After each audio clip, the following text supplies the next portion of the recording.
Hello, it's March and the snow is gone here in Michigan, and it appears as though spring might be right around the corner. I have a lot to cover today. Obviously, a lot going on out there, not only with what happened in February, which I will review, but of course, what's going on here in March too. So, last month, February, we saw an increase in volatility, which not a surprise. S&P 500.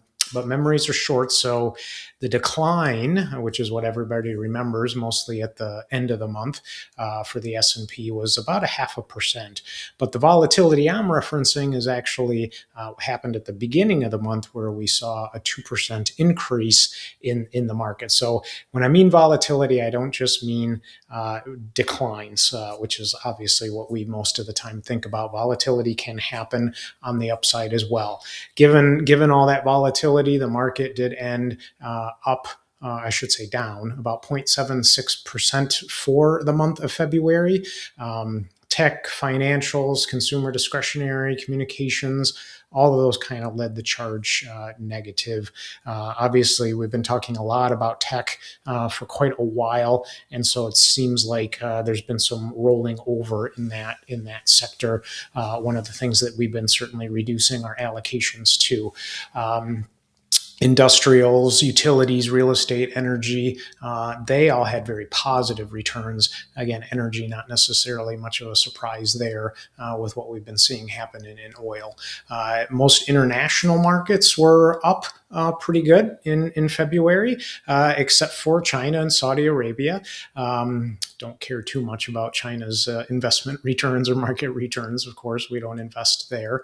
On the bond side, we saw positive returns. The bond aggregate, which is the kind of benchmark bond index that we look at, increase of about 1.6%. So that's pretty decent for bonds from a return standpoint.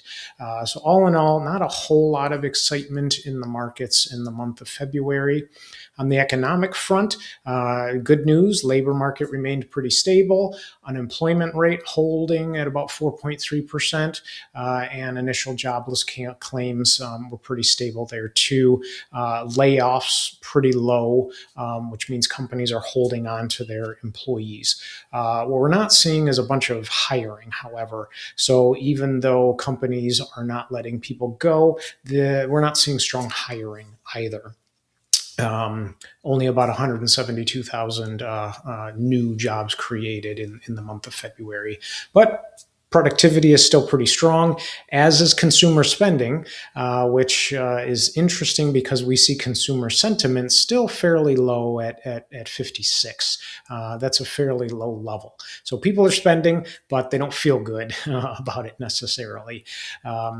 And the Fed, of course, is on hold. They're not making any big changes. They're not raising interest rates. They're not lowering interest rates. We're kind of just in this wait and see pattern for them as well. Of course, the elephant in the room that we're going to talk about is what's happening overseas there in Iran.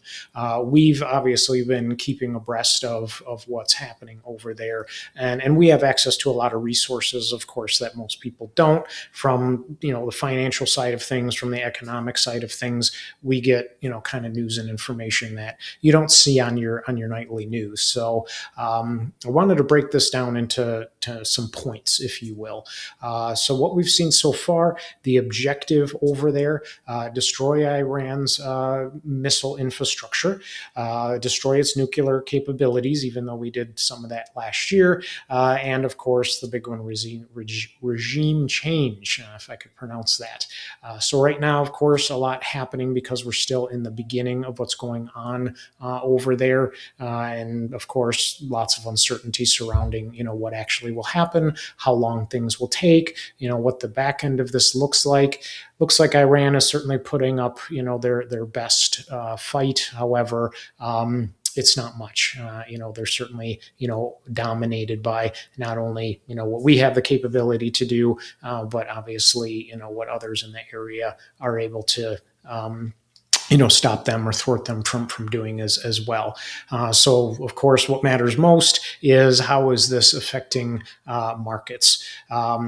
Markets don't like uncertainty. We know that. So even with the volatility that we've seen, that's actually expected. So kind of expected volatility in a situation where there is uncertainty. To dig into this a little more, oil is really what we've seen, be the most effective, or I should say, the most affected, with what we're seeing here. The Straits of Hormuz, where we see a lot of the shipping happening. About 32% of the world's crude oil supply is shipped through that strait. Iran certainly was trying to do their best to, stifle the ability for shipping to go through. They have not been that successful yet, but of course, fear is definitely making some changes there too. With oil, what do we necessarily care about? We care about supply and we care about price. On the supply side, OPEC has already indicated that they're going to increase their supply. And here in the US, we actually are self sufficient. We are oil independent. We are actually an oil exporter at this point. So, from a supply standpoint, it doesn't look like there's going to be an issue there. Now, getting that supply to its destination, that obviously remains to be seen if any of that is affected. Countries like oil or India and China, certainly get a lot of their oil from Iran. Again, not that we care a lot about, their supply being affected, but, that does flow into price, right? So price of oil is what we care about. And obviously we have seen that the price of oil has gone up on these supply concerns, even though, again, fundamentally, we haven't seen supply issues yet. So with uncertainty, we see price volatility, but we here, shouldn't see any supply, constraints, right? We're not going to run out of oil or gas. We're not going to see, gas stations running out or lines for fuel, right? So that's good. Of course, we will keep an eye on the situation, make changes if necessary as appropriate.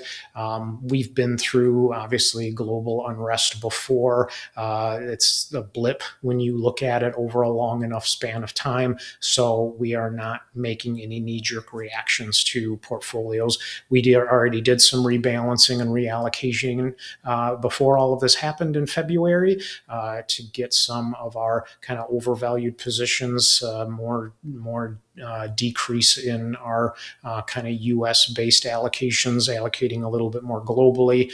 So that's been a good positive change. So as always, I'll keep you updated. And if you have any questions, you need anything, don't hesitate to contact me and reach out. Appreciate it. Thank you.